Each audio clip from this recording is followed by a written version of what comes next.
Okay, colleagues, good morning and welcome to our Administration and Finance Committee meeting on September 9th. I'll now call on Rianne Kassar, Committee Clerk, to conduct the roll call. Rianne. Thank you. Regional Chair Redmond. Present. Councillor Craig. Present. Councillor Erb. Present. Councillor Foxton. Present. Councillor Gowing. Present. Chair Harris. Present. Councillor Hunick. Present. Councillor James. Present. Councillor Liggett. Present. Councillor McCabe. Present. Councillor Nowak. Councillor Rodriguez. Present. Councillor Salonen. Present. Councillor Shantz. Present. Councillor Verbanovich. And Councillor Wolf. Present. Thank you. I would like to acknowledge that the land on which we gathered today is the traditional territory of the Haudenosaunee, Anishinaabe, and Chinantan peoples. We recognize the enduring presence of Indigenous peoples on this land, and we honor their historic and ongoing contributions to our community. Are there any declarations of conflicts of interest? Seeing none, there are no presentations. We will now proceed with delegations as listed on the agenda. I'll call upon Tracy Van Kelsbeek, which I believe is representing Oktoberfest, and Alan Kayan as well. Good morning, Alan and Tracy. You've got 5 minutes. Thank you.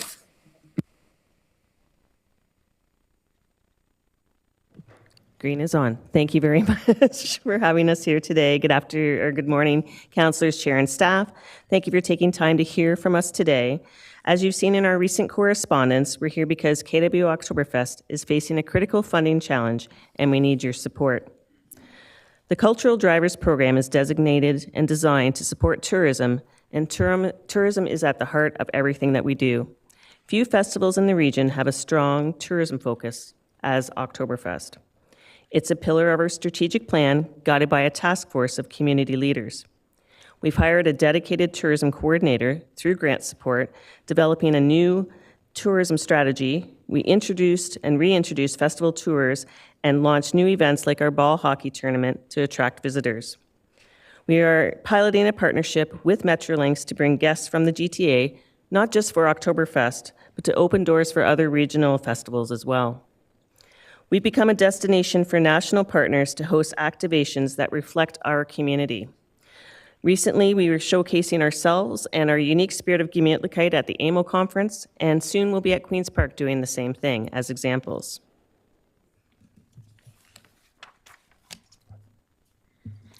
So we wanted to come today and just speak a little bit more about the Cultural Drivers Program, and we understand there has been a change in the funding formula, and we were here speaking last year to that change and how we feel it doesn't really fit the model of our festival, especially with that 3% budget cap that is on the program.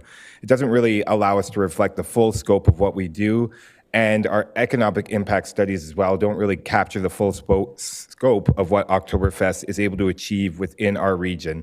Given the fact that we tend to be a very lean festival for what we accomplish, we rely a lot on volunteers to keep our budget low, and we share our resources and we collaborate with other festivals in the region.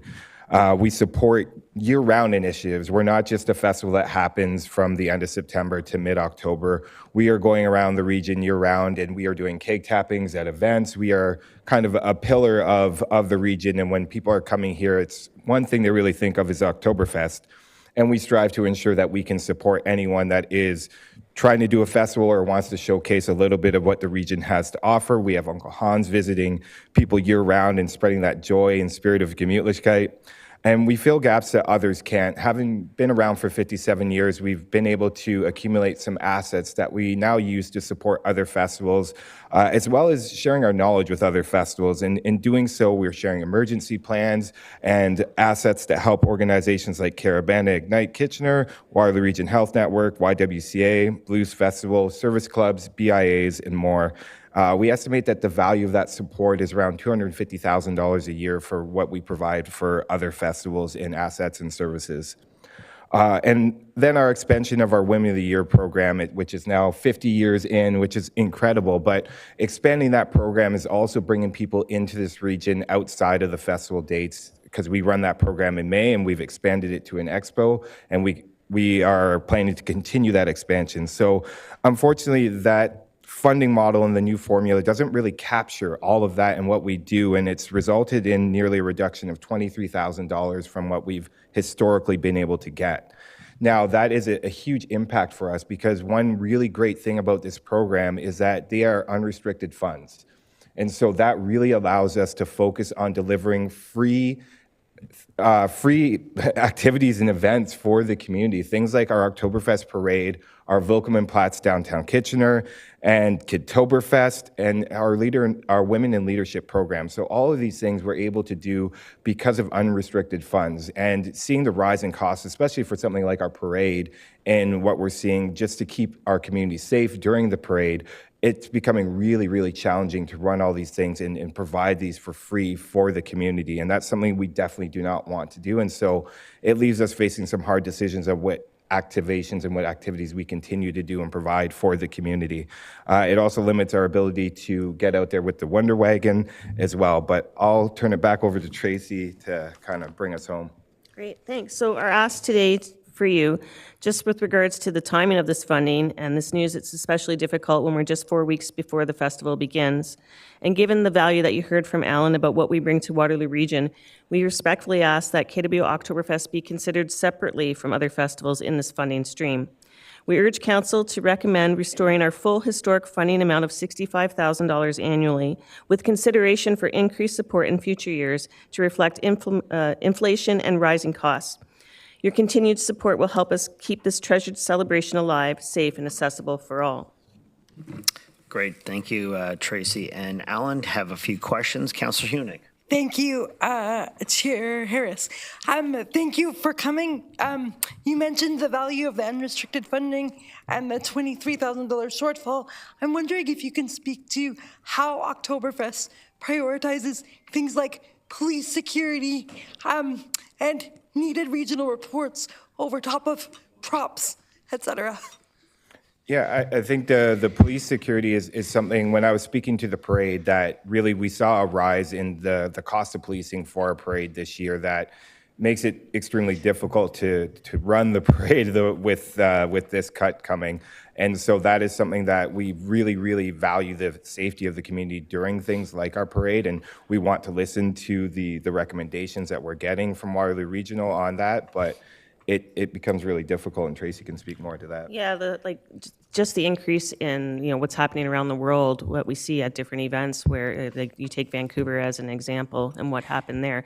So our focus is greatly on keeping people safe at our different events, and the hostile vehicle mitigation not propaganda, but the working that we have to do with all that, like MIFRM barriers, all these barriers that I never really even heard of before, that are coming into play, and they are very, very expensive to put in place to help keep our people safe. And of course, that's our focus, but the increase in cost of that is very, very high.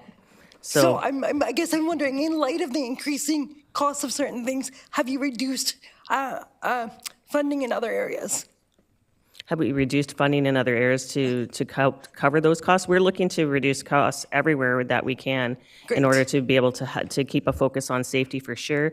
We have, like at the parade, we have been working with WRPS. Right now we have a quote in front of us that's a little too high for what we are hoping for, but they're open to negotiating some of the things, which is great. So we're hearing that now, but still the costs continue to grow quite high each year. And I look at the stuff that we do in downtown at the Vilcom and Platts. We bring on a lot of additional security to help support, and because we're doing that, then that helps to maybe keep some of those costs low without having to have police presence on board. And I know that's the same too. Excellent, thank you. Councillor Verbenovich.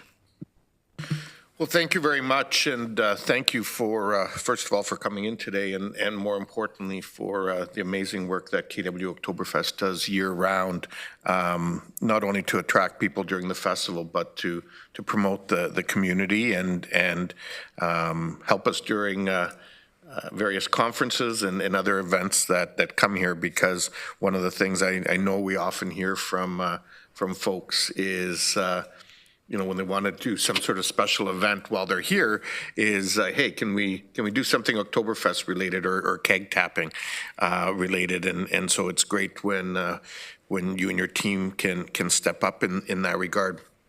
One of the questions I want you to maybe just talk a little more on is some of the social value around what you do. And I know historically over the years, there's been different programs. I mean, there was the lottery for a period of time, there were button sales for a period of time, and I know that's morphed into some new programs now. But these are programs that have a significant impact in our community, both for the food bank as well as for various charities, and about that, because I think that's important. Yeah, I think it's important to highlight some of the things that we do. You know, our Oktoberfest Cares program is designed to do exactly that, support our community in ways through using the platform of the festival. And so obviously we've, through the food bank, raised over 1 million meals for people, which is quite a lot. And then we've partnered recently with the Waterloo Region Health Network, doing 50/50s with them and doing fundraisers. They were just at our golf tournament yesterday selling 50/50 tickets. And so obviously we know the importance of raising money for that foundation and the new hospital coming and everything for the region there. So we continue to look for partners like that. And through our Eat, Stay, Play program, even working with local businesses to help expand their reach and what they're able to do through our platform. We just got reached out to today by For All Ice Cream to do some new flavors and Oktoberfest focused, and just working with different people within the region to just really take advantage of what we've built with Oktoberfest to help them grow their organization or raise awareness for them or raise funds. Well, that is breaking news. Are you saying flavored ice cream this year? I'm confirming that's coming back, yeah. Okay. The other question that I wanted to just touch on is really more a macro level question. And that's just, you know, what we're seeing happening to festivals and events across the country.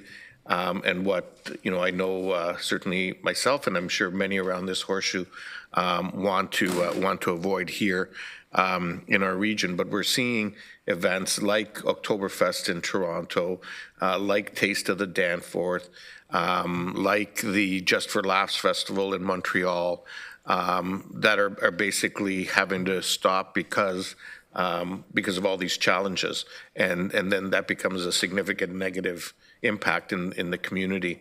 And you know, I'm not looking for you to be alarmist, but just be frank about what some of the realities are. If, you know, as you deal with increased expenses, you know, what that could mean down the road.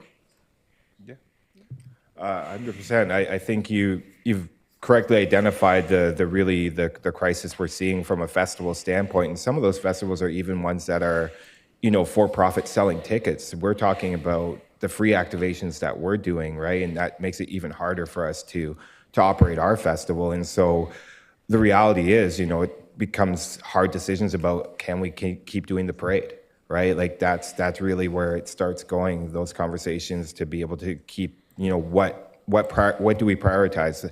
What do we provide for the community for free and provide to them? And those are the decisions we're facing as a board and as an organization. And that's really the reality for a lot of festivals, both locally and throughout the country. So just in that regard, I mean, are you hoping that you can get some sort of response from us before we hit festival month? I.e., you'd ideally get some sort of indication this month yet of what, if anything, can be done? Yeah, that would be really great if we can get a decision made before the festival starts, and that's on the 28th of September. But, you know, I do want to talk about how, you know, we're working hard to reimagine this festival and get everybody fired up again about it, and we're seeing that stuff happen over the last couple of years. And, you know, when we get cuts in funding or not the grants that we're hoping to get, and we've been working hard at building capital assets, so we have those things like the Wonder Wagon, which we shared with the Carabana Ignite folks this year as an example, and we didn't charge them anything either. But those types of things that we can rent out into the community, the big screen that we have and our stage and everything, we're trying to find ways that we can have little bits of sustainability in there too. But we need sustainability from our municipal partners too, and I hope to see that people are on board to help us continue to grow this festival that's so important from a brand perspective of the region. People know that this is home of KW Oktoberfest, and we want to keep that message out there, and so we need that support. Okay, thank you. So in that regard, Mr. Chair, when we're done with questions, I'd like to actually bring a motion forward. Okay, we've got a few more questioners, so we'll come back to you. Councillor Foxon? Thank you, and through you, the chair. I believe Councillor Shantz, when we first heard about this, suggested a fund that could be looked into.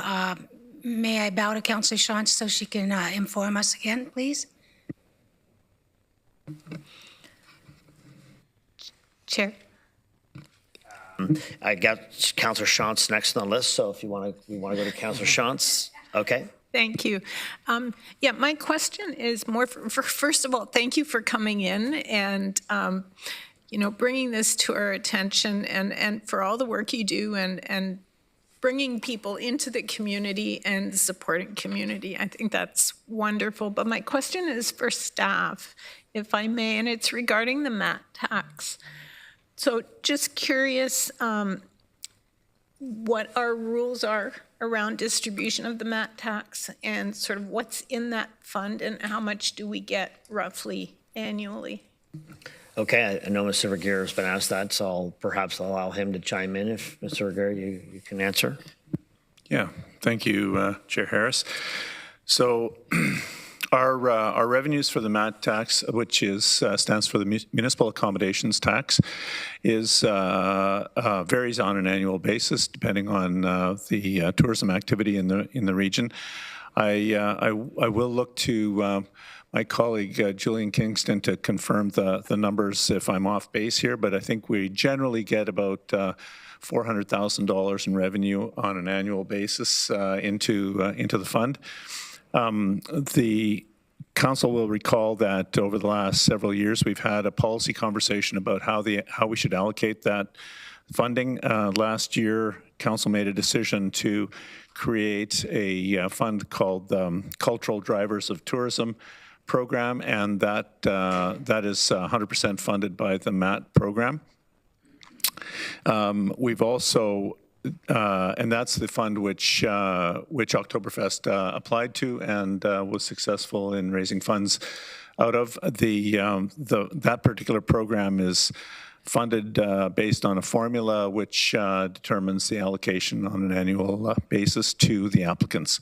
And I think this year we allocated, per Julian's email back in August, about funding to about 20 organizations across the region. Council also made the decision to retain a reserve from the MAT funding of about $200,000 annually to allow for an allocation to special events that come in throughout the year. This year, we, for example, funded an e-games tournament. Council will recall that we allocated about $150,000 out of that reserve to this one-time event. Right now, after the allocation of funding from this year's Cultural Drivers of Tourism event, we have about $400,000 left in the reserve. Now, we have two requests that we're anticipating coming in over the next little while. I believe they're the Memorial Cup and one other. Summer Games, yeah.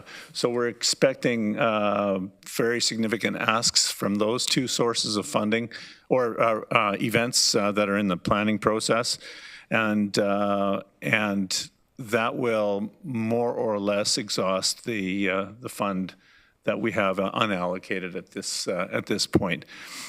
So I think there are financial implications for changing them, and there is an outstanding question as to whether or not we want to change the criteria for the Cultural Drivers of Tourism program to be allocated with special consideration to Oktoberfest, or increase the funding envelope for that program so that we can raise the funding level for all of the organizations in that that are applicants to the program.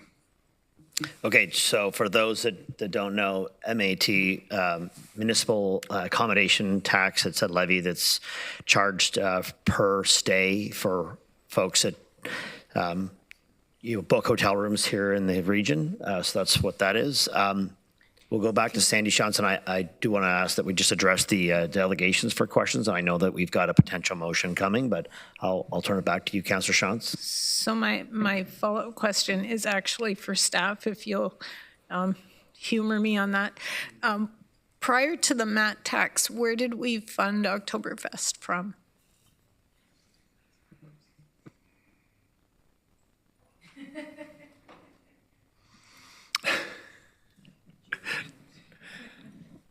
Oh, yeah, okay, thank you, Julian, yeah. Prior to the Cultural Drivers of Tourism, I believe it was a standalone grant. Yeah. Yeah. Okay. Councillor Wolf. I'm looking.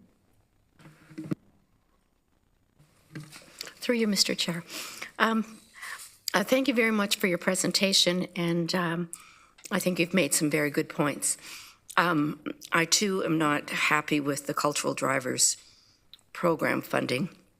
When I look at Cambridge, I think we got out of 400,000, 20,000, though we have many hotels. So we're actually contributing to that tax. My question for you is, for things like the parade and other activities, are you responsible for the entire security of those events? Yes, we are. Okay, so that seems to me unfair, since we have a police force that's supposed to be protecting us, and I can see you'd pay a portion, but I can't see that you should be responsible for the entire portion, especially with the new dangers that we face, and that we now are saying that, at a large public gathering, we need to have all of these precautions.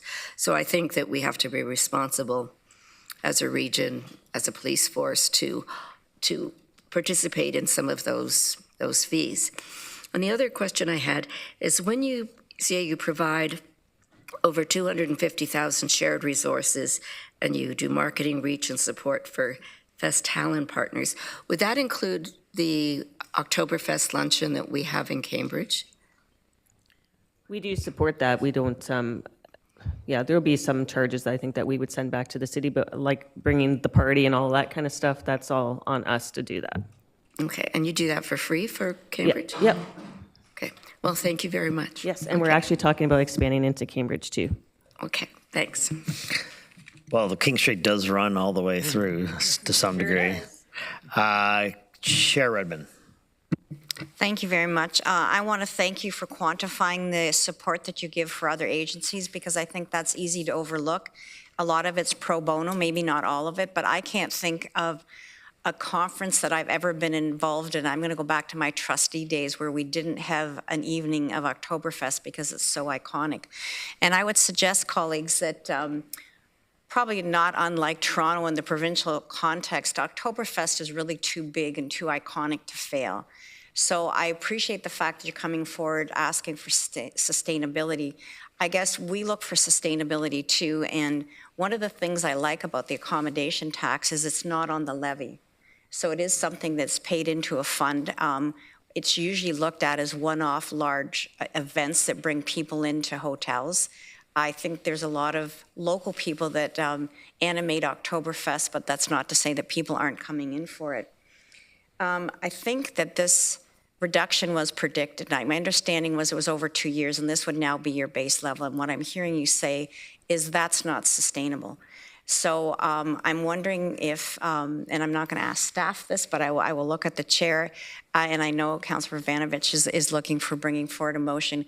If we would ask staff to come back with something that is sustainable, because you're not really asking for to be made whole, if I can say it that way, for this year. You're looking for something that's ongoing. Is that correct?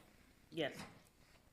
And I think that's laudable. I think staff have done what we've asked them to do, and there's always more people who are looking for support than there is funds. But I appreciate the fact that you do a lot in the community, and I think the $250,000, I think that's probably at least a fair estimate, if not an underestimation of the things you do. I think of Caravana and you lending, speakers and other things pro bono, and all of that helps sustain festivals throughout the calendar. So I'm wondering if Chair, and maybe Councilor Verbanovich, I know if you're contemplating a motion, if we'd ask staff to come back with how they would see funding something that is sustainable over time and continues to support Oktoberfest the way Oktoberfest supports our community.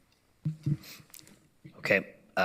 So I don't know if we got a bit of a, you've asked for one later, but you've got a bit of a motion that you wanted to bring. Is it? I think want it's along the same lines as what Councilor Benovic has.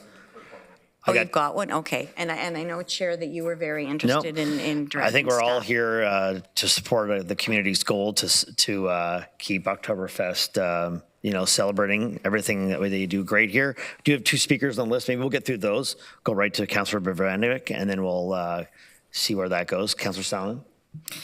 Thank you, Chair. My question's actually going to be for staff, but it's going to be pertaining to the motion that's coming forward. So can you put me at the top of the list? Yeah, for sure. Councilor Liggett.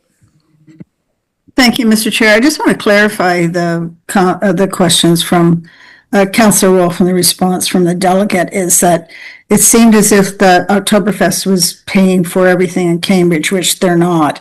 Our staff volunteer, they do all the cooking, set up for it, we supply all the food, all the beverages.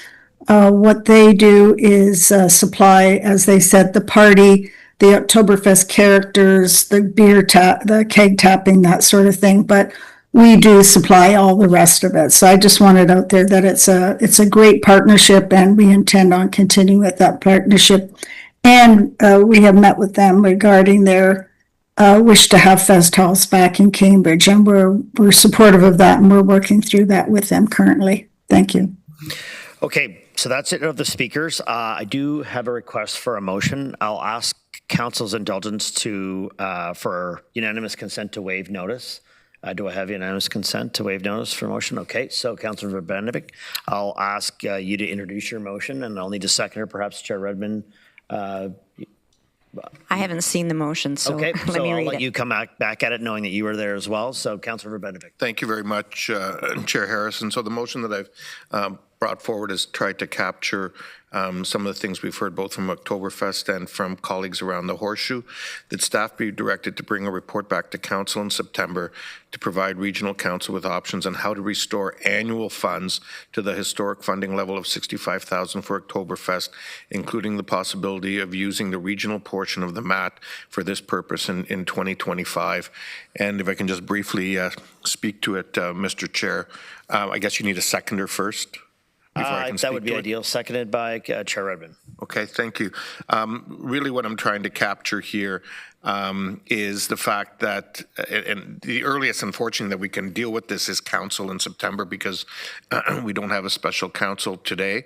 But I think that this certainly, indicates that we're desiring to return to that level, and return to that level on an annual basis, that for 2025 we would use MAT, but staff may have some other suggestions beyond 2025 in terms of where that might be funded from, and so that can come back to us at council in 2 weeks.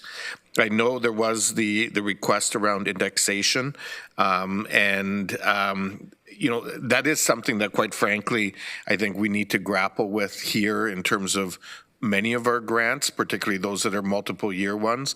It's not something we've historically done, but the reality is, just like we lose buying power as a municipality every year, and so do the festivals and events that we support, and I think that's something we'll need to grapple with, but we need to look at it on a broader context than just Oktoberfest from that perspective.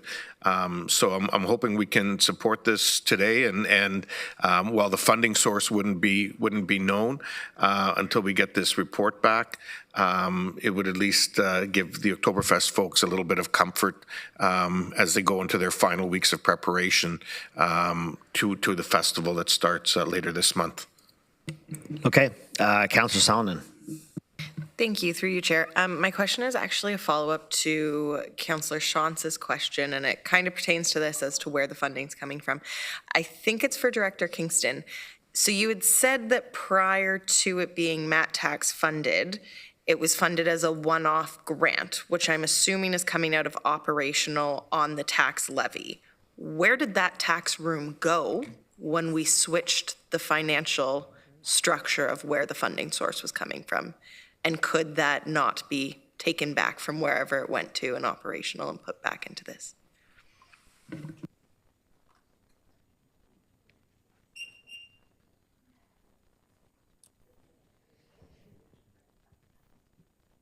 So through the chair, I'd have to go back and look. I wasn't here when that was the case, so I'd have to go back and review. If that could just be provided in the information when staff comes back with this report, please. Certainly. Councillor. Yeah, just on that, I think I actually moved the motion. I think we just directed staff to overspend on that account last year, so it would just come out of any surplus or whatever. I'm not talking about last year. I'm talking about before it was MAT tax funded. I'm talking about because that would have been on the levy when it was a one-off grant in the operational. It was a complete reduction? Yeah. Okay. If that could just be for certain clarified and brought back, that would be great. Councillor Craig. Oh, there he is. Mr. Chair, I do have some concerns, and I'll reluctantly support the motion. But if we're allowing a group to come in after we've set up all the rules, the criteria to ask for more money, then are we open now to every other group that didn't get what they wanted? And I think that's my concern about this. We have a small group in Cambridge, Galt Jazz, that ended up getting $100. And they were certainly worth a lot more than that. So that's my concern about where this is heading. And I'm also worried about my Oktoberfest sausage if I vote against this. But I think we have to be cognizant of that. If we set up rules and criteria and then start changing it, I think we have to be careful about where this is heading. Okay, Mr. Chair? Thank you. Councillor Erb. Thank you, Mr. Chair. I share part of the same concern as Councillor Craig. However, I am prepared to support this.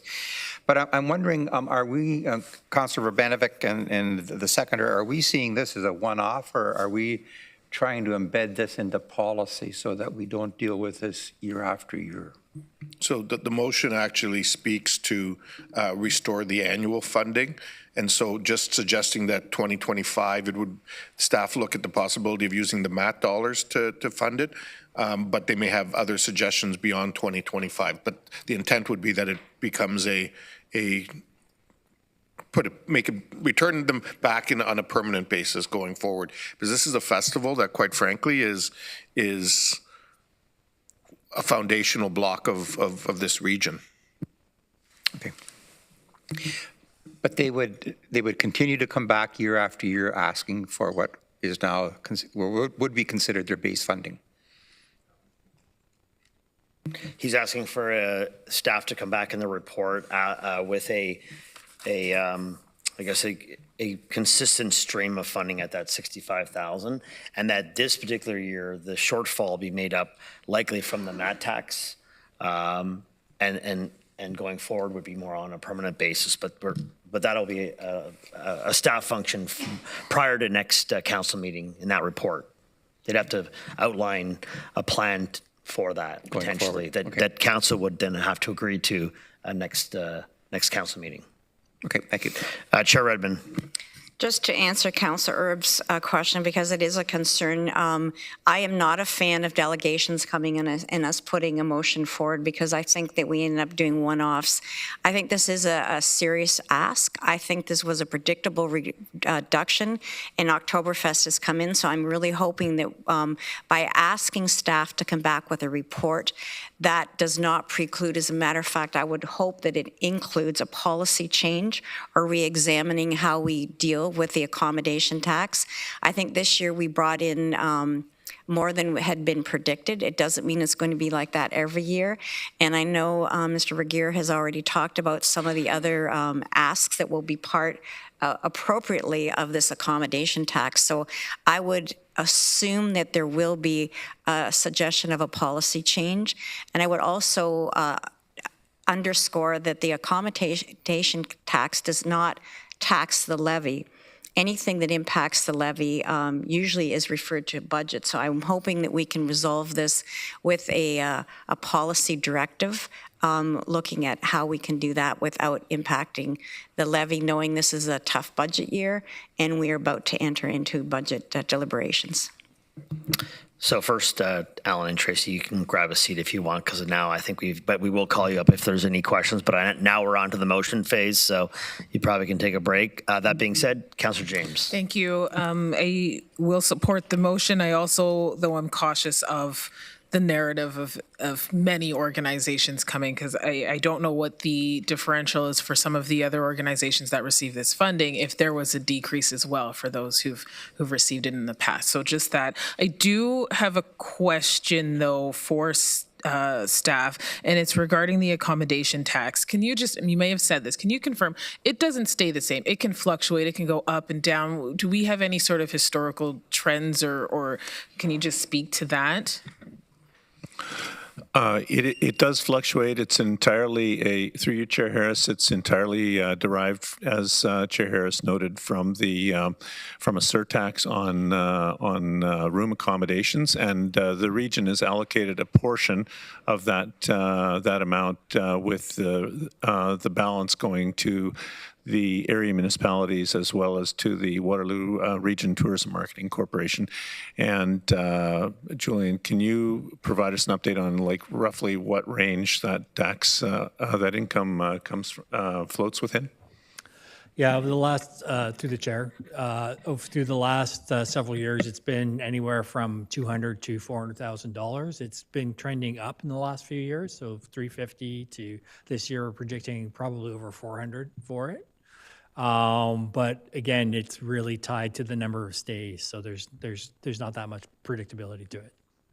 Okay, so that's something to be conscious of. I do support it. I think Oktoberfest, you are fundamental to this community as someone who's participated for many years, and seeing the benefit you're adding to other up-and-coming festivals, specifically Caravan Ignite and others, and contributing there.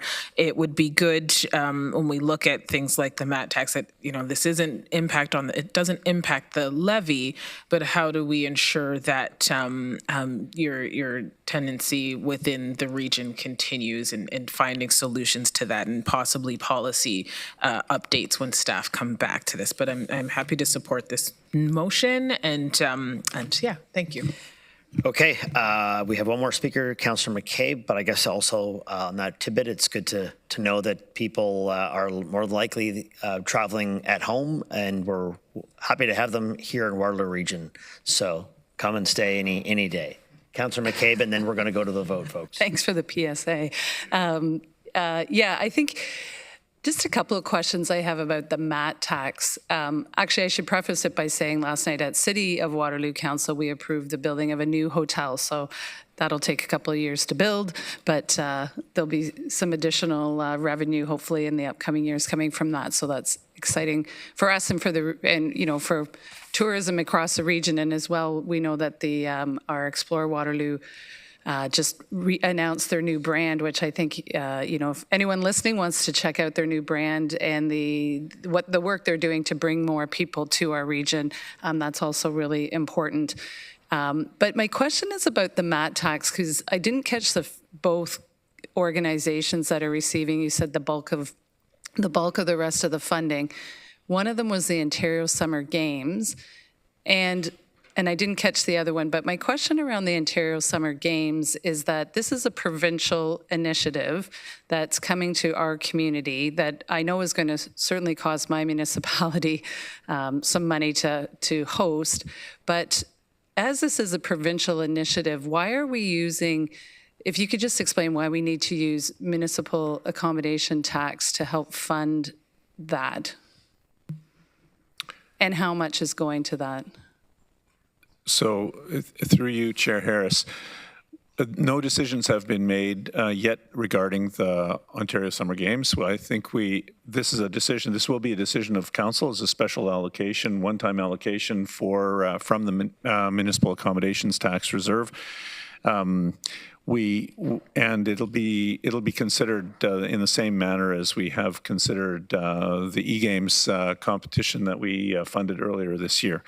I think it's not uncommon for organizations like Summer Games organizations to request financial support to pull off a major event, and that's why we retain a reserve of this nature. I don't think that the province will pay for all of the costs of the games, and I don't think we haven't seen an application for funding yet. I will look to my colleague Julian for details on that. Oh, there's a draft report, but it hasn't been circulated yet. Okay. Sorry, could you, I don't think your microphone was on. I was just through the chair. We don't currently have a request. We have a draft report that'll be coming forward that'll contain it'll be very similar to the esports request. So we'll wait to see that report, but I don't know if we should assume that we're going to, we don't know what the request is, so we shouldn't assume that council will agree to allocate whatever that request is to there. So that may mean that there's, $23,000 that we could, keep the MAT tax whole and direct that $23,000 to Oktoberfest to keep them whole. Again, like the Ontario Summer Games, sure, it's a good event to have in our community. It certainly is not fully funded there's no way that it's fully funded by the province. I know, as I said, the city of Waterloo and I suppose other municipalities where the games will be held, we have to contribute to this as well. So, I guess I just question, why we would, at the local level, we'll be providing staff support and facility support and financial support to host the Ontario Summer Games. So why we would also allocate whatever this sum is for the request that they're going to make from the MAT tax. Well, Councillor McCabe, I know you'll have that opportunity. I think it's appropriate that, questions regarding the MAT tax came up, and, we know that there's a likely ask coming. So we appreciate, them meeting with different groups to understand local needs potentially in the future.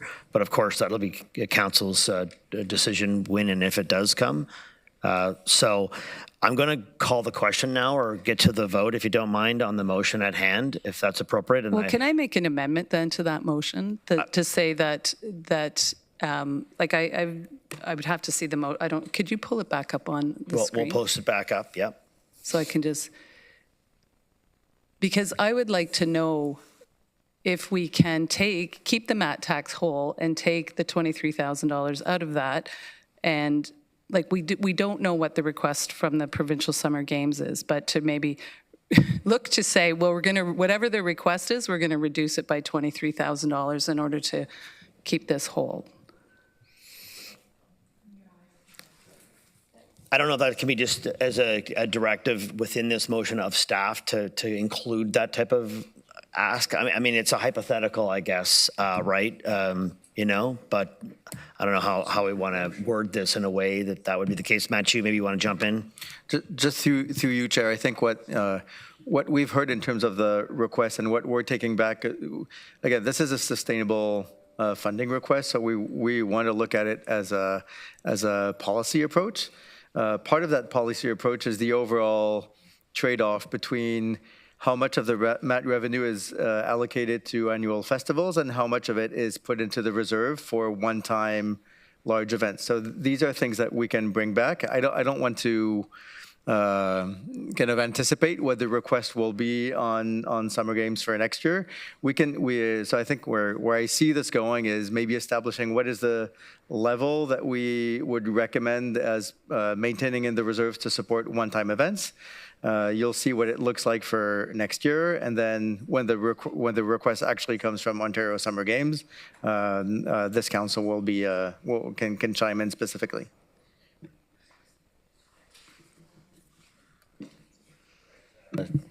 I'm just not really comfortable with that. I mean, You're free to make an amendment, Councillor McCabe. Call a question.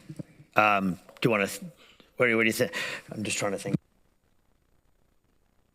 Yeah, you can flip us the wording if you want, Councillor McCabe, or I mean, again, we're going to have, this will be discussed. It's obviously a motion now.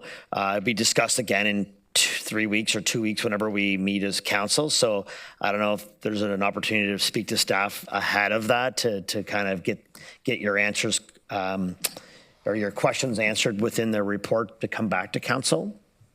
Is that something that would be appropriate? Okay.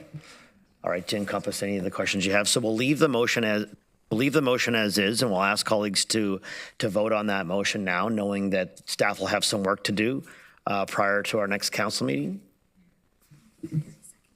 That's moved by Councillor Verbenovich, seconded by Chair Redmond.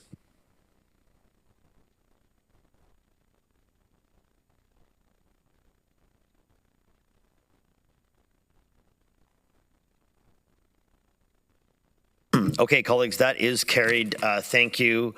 We are going to try to get through the agenda. It is lighter. However, we do have a hard stop at 12 for a closed presentation. So I'm going to ask for your indulgence to move through this to see what we can do.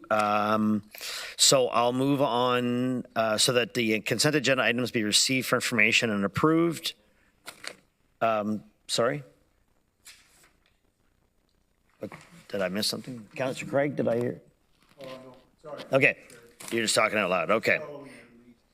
All right. Do we have a mover and a seconder to approve the consent report? Moved by Councillor Salonen, seconded by Councillor Hunick. All those in favor?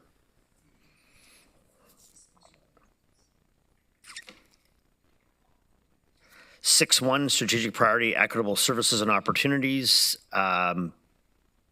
Oh, that was if it was pulled, so it's not. We'll head to our regular agenda. Strategic priority, equitable services and opportunities. I'll call upon Connie McDonald, Commissioner of Resident Experience, Strategy and Communications, to speak to the report. Thank you, and through you, Chair Harris.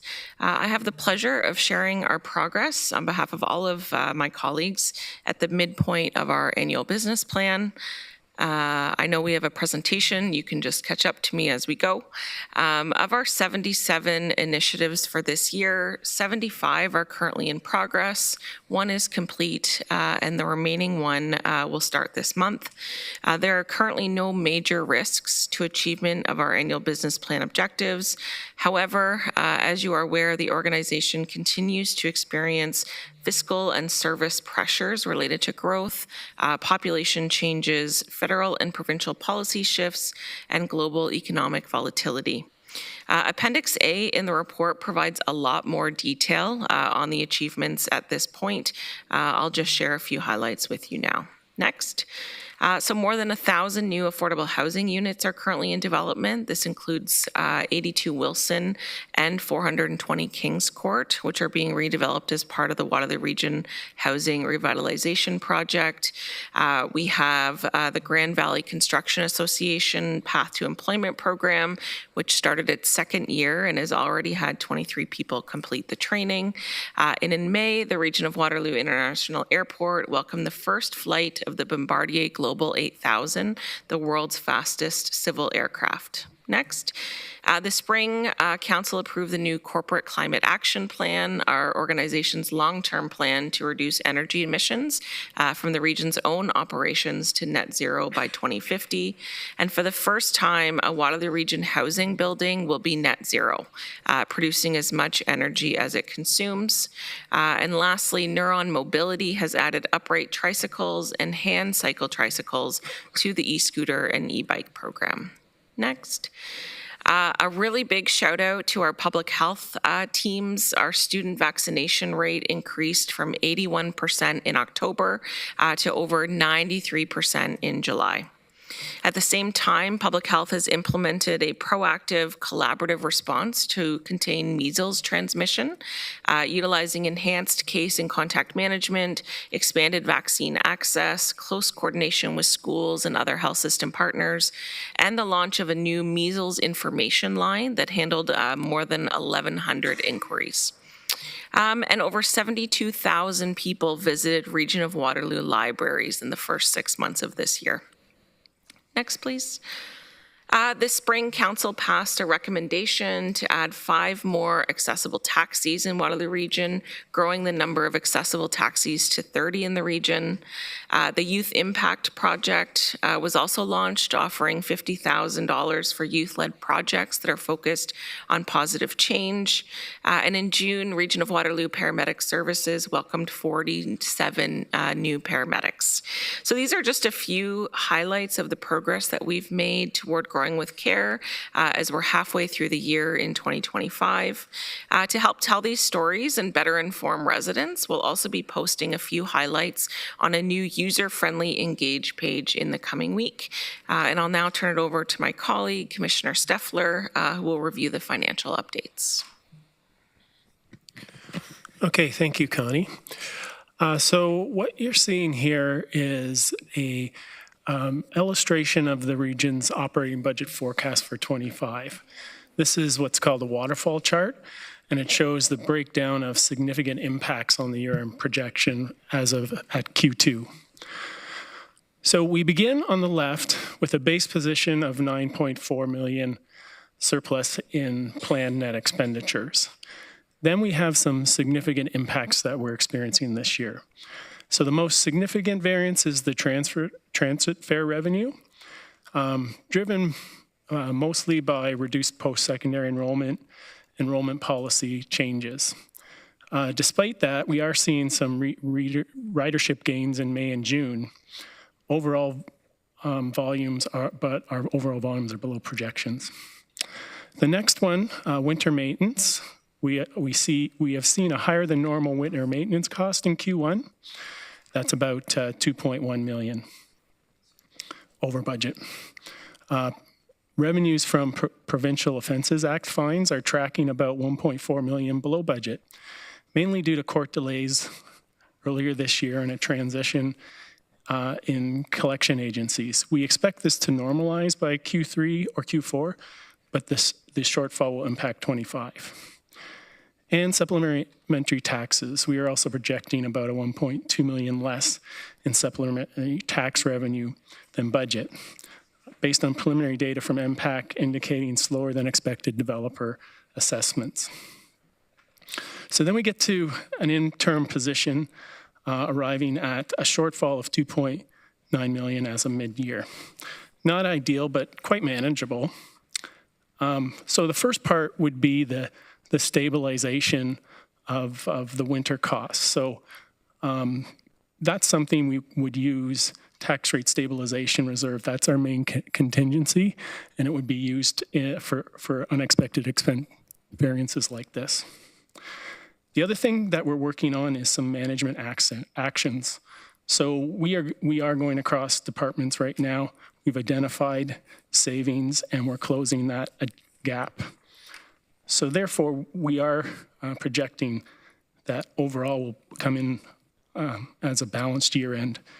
And we're tracking this very closely now, and we'll be reporting in October and Q3 as to where we're at the October committee meeting. So we're happy to take any questions. And we do. Councillor Salonen. Thank you, through you, Chair. Thank you for the presentation and the information and all of the appendices. When I was reviewing it this weekend, though, I was curious in particular about the second part of the motion where you are requesting us to amend the 2025 capital budget and the 2026 to 2034 capital forecast, but I did not see that capital forecast amendment actually included. I just saw the changes that you noted for this year's budget, which seems a lot of shuffling around where there were overspends or underspends. I can understand that for this budget. I'm curious about the actual forecast you're asking for us to approve, but not have. So through the chair, this is where the focus would be on the current approved 2025 adjustments that will impact the 2026 capital budget forecast, which we will review during budget process. So we're taking that as inputs into that we would then make those adjustments along with all the other considerations that we're doing as we're developing that capital budget. So that will be coming forward shortly. through the budget process. I guess I just have issues with the wording. Again, I have no issues with what was presented before us for the 2025 changes. I have issues with the wording of not seeing that what those changes mean for the future of our capital forecasts. We'll toss up the motion here now. Yeah, and through the chair, I think we could just drop that part that we're adjusting the capital forecast and just say it's amending the 2025 capital budget. Thank you. That's fair. So strike the end 2026, 2020, or 2034 capital forecast for various projects. When the new motion is written, can you read it? Yeah. Please. Thank you. Do we need a second? Well, we don't have a mover and a seconder yet of it. So moved by Councillor James, seconded by Councillor Gowing. And then we've got a request to amend the motion. And we need a seconder for that.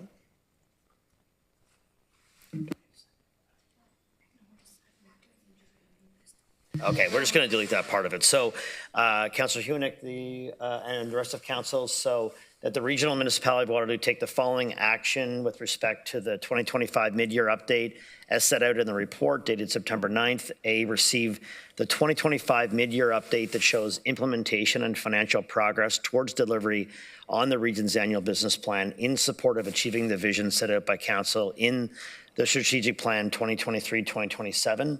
And B, amend the 2025 capital budget set out in Appendix D. That is the revised motion. Thank you, Councillor Hunick, or Salonen. Any other questions on the particular motion? Councillor Wolf. Through you, Mr. Chair, more of a comment. I just wanted to say how pleased I am at how successful the Neuron e-bike and e-scooter program has been, and particularly the adaptive upright tricycles and hand tricycles. I'm not sure if all of you are aware, but on the weekend, Councillor Sherry Roberts, using one of these, went from Cambridge to St. Jacobs and back, 80 kilometers. I think she's going to kill her partner, but who suggested it. But it's this kind of opportunity that we're seeing so many people have that couldn't afford to buy, their own e-bike, their scooter, etc. And I just wanted council to be aware that it's a very successful and well-appreciated program. That being said, colleagues, we do have a motion moved and seconded that was slightly amended or changed. So colleagues, I'll go over to eScribe to get you to vote on that.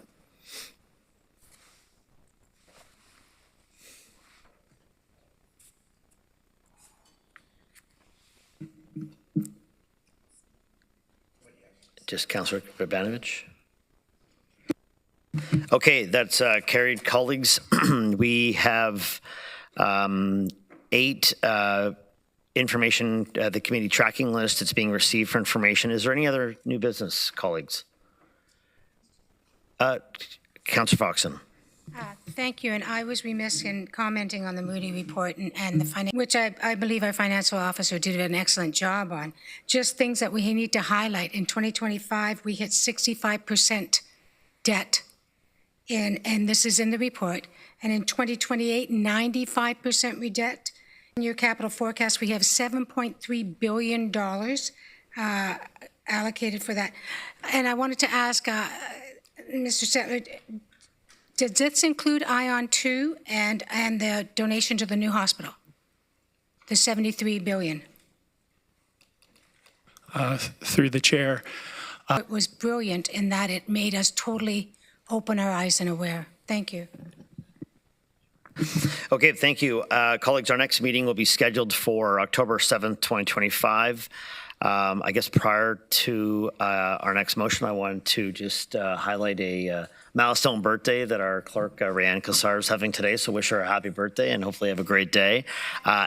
Yeah, and we will now ask for a mover and a seconder to go into close. Councillors Foxton and Councillor Gowing, please head over to eScribe to vote.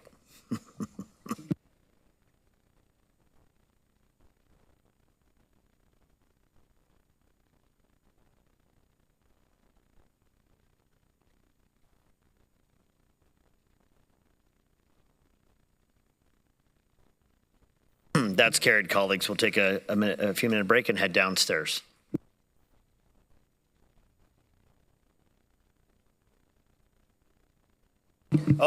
Colleagues, we do need to vote to adjourn Finance Committee hearing. Sorry about that. Councillor Salonen, Councillor Shantz is a mover or seconder, and we'll take a show of hands for those that can't vote online. Looks unanimous to me. Thank you.